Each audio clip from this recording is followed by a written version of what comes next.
देखते होता हमारे उड़हिया बैठी के पिपरा के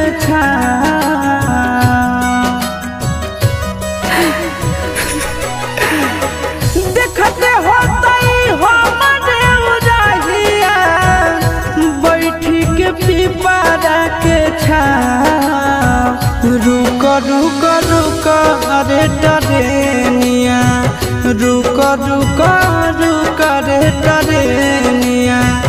ले ले चल जनुआ के गाँव रुक रुक